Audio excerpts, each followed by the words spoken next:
Hi, and welcome to Reading Between the Lines. I'm your host, The Water Dog, and today we're going to be looking at probably what I would think most people would consider to be the most powerful discipline in the game, and that is Dominate.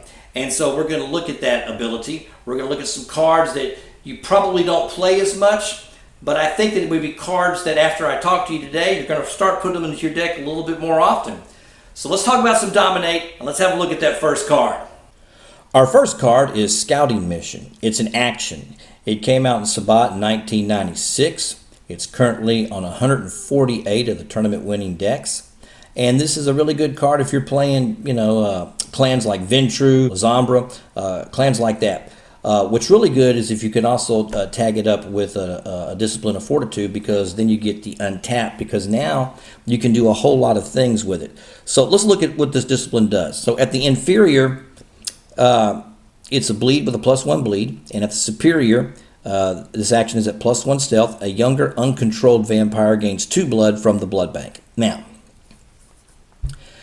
what's great about this is a great pull recursion card as well as a bleed card, but I really like it for a pull recursion card and to bring out my minions a lot faster. So what you could typically do is you could do something like a Govern the Unaligned, all right, which basically does the same thing, except it costs you a blood and it bleeds for more and it adds more blood from the blood bank to an uncontrolled vampire, okay? So you can Govern the Unaligned at superior for 3, use your Fortitude Discipline, Freak Drive, unlock, and then come back and then do a Scouting Mission. And so you can do that, and with that right there alone, that's 5 free what I would consider pull, okay? So you can bring that minion out a lot quicker without having to use any of your pull, or if it's also a way to recur pull. So if you're needing pull, it's a way to recur pull. So this card is a good back-to-back card with Govern the Unaligned. So I like having both of them in a deck. And like I said, Ventrue, Lasombra, those particular clans really can utilize this card in their favor. Our second card is Foreshadowing Destruction. Came out in Ancient Hearts in 1996. There are currently 335 of decks from the TWD database. And let's have a look at it. It's only usable during a bleed action. At the inferior, +1 bleed, limited. At the superior, +3 bleed if the target Methuselah has 9 or fewer pull, limited. Now, where this card comes in handy more than anything else is the fact that it does not cost you any blood. It does not cost you any blood, so it's not something like conditioning, which is going to cost you blood to use. The other thing is that if you've got your prey in a vulnerable position where they are 9 or fewer, well, this is an extra 3 bleed that you get for this card. So I typically like to have about 4, maybe 5 of these cards in a deck, particularly if I'm playing Malkavian, because Malkavian is really, to me, that's the bleed clan more than anything else. Giovanni can use this. Lasombra can use this, of course. But it's a great finishing card, so you can basically take an action of Govern the Unaligned at the inferior and then back that up with a Foreshadowing, and you're doing a lot of damage right there. You're doing a whole lot of damage, and so it's a good card for that final punch. Our next card is Obedience. It's a reaction card. It's an original card. Came out in Jihad in 1994. It's currently in 222 of the TWD decks. And you'll see this, of course, in the usual suspects of clans that would be using this card. Things like, all of them, Ventrue, those are the ones we just kind of mentioned beforehand. But let's have a look at it. It says only usable if this vampire is about to enter combat with an acting younger vampire. Okay? At the inferior, unlock the acting vampire and end the action. Do not lock this vampire if they are blocking. The acting vampire cannot perform the same action this turn. At the superior, as above, but do not unlock the acting vampire. Because most dominant vampires aren't really combat vampires, what they do is they basically force things to stop. And Obedience is really good at forcing things to stop. So if I'm playing a vampire like the Kapunchkin or Lord Tremere, this has got to go in the deck. Because we're talking about 11 cap vampires with Superior Dominate, and therefore you can pretty much just shut a lot of things down coming at you, okay? The nice thing is that the Superior, they don't get to unlock. So they do the action ends, and they don't get to unlock. So Obedience is a very, very, very, very, very good card. Once again, I go back to the fact that, Dominate is probably the most powerful of all of the disciplines in the game. It's typically going to be one that you'll see no matter when you play. Whatever play group that you're in, you're going to see, vampires that use Dominate. So, and once again, one of the reasons for that is because just how powerful they are, and some of these cards. And Obedience is a very good, powerful card. Our next card is Murmur of the False Will. It's an action modifier and reaction card.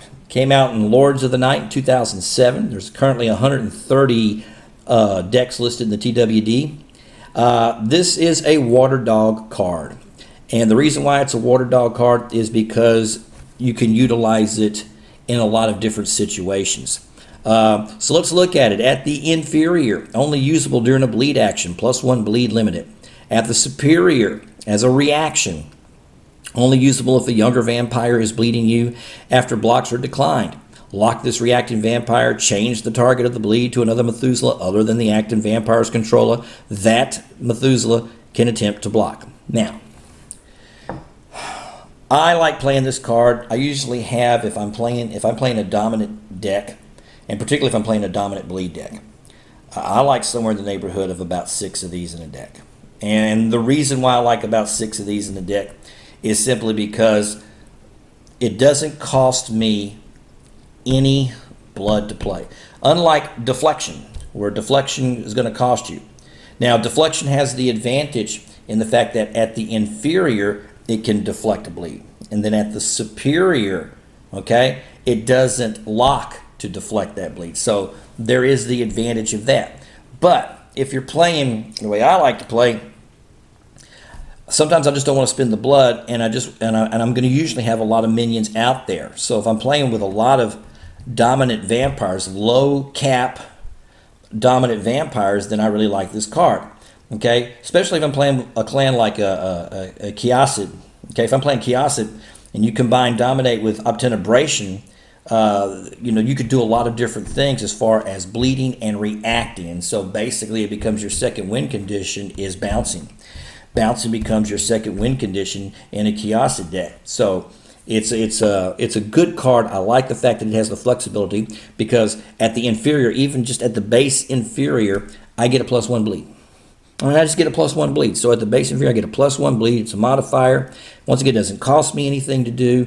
And so that's one of the reasons why I like having that card in this deck. Our last card is Mind Rape. Mind Rape is an action card. It's been around with the Sabbat set, 1996. There's currently 83 decks in the TWD database. So let's have a look at it. At the inferior, bleed with +2 bleed. At the superior, direct action, tap a younger vampire and put this card on that vampire. You still control this card. This vampire does not untap as normal. During your next minion phase, burn this card to untap this vampire and take control of him or her until the end of your turn. It costs you 2 blood to play. Now, in a deck, specifically if I'm playing something like Stanislava. Stanislava, who has Superior Dominate. And I like this because what I can do with this is it's going to help me with voting. So let's say, for example, I don't care if it's an ally, I don't care if it's my predator, I don't care if it's my prey. Let's just simply say, for example, they have Marcus Vitel on the board. Well, Marcus Vitel is a prince. Marcus Vitel is a 10-cap vampire. Stanislava is an 11-cap vampire. Okay? And so I can basically tap down Marcus Vitel using Mind Rape and pretty much take him out for a turn. And then I get him back. I get that vampire. I get Marcus Vitel during my turn. And then I can use him for votes. Because not only am I now stealing 2 votes from somebody, I'm adding 2 votes for me. And I can play vote cards. And so now, I can play vote cards that, also require a prince or Justicar. Okay? So I love it for that. And don't forget that you can also steal vampires to do things like bleeding in combat. But when I use Mind Rape, like I said, I like to use it for a vote deck. simply because I'm going to slow somebody else down and I'm going to steal their vampires. I'm looking for titled vampires, and I'm looking for vampires to vote with. And it's just a way to just kind of do some damage with that. But you can always just take a vampire and use it to bleed, or you can take it and put them into combat, so they can get beat up or whatever. But my personal favorite is it just shuts them down for a turn, and then you can then also get that vote out of that. So that's why I like Mind Rape for that particular purpose right there. That's it. That's Dominate. You watched the whole video? Congratulations. Hey, thanks for tuning in to Reading Between the Lines. I'm your host, The Water Dog, and if you like what you've been watching, please don't forget to hit that subscribe button. Y'all take care.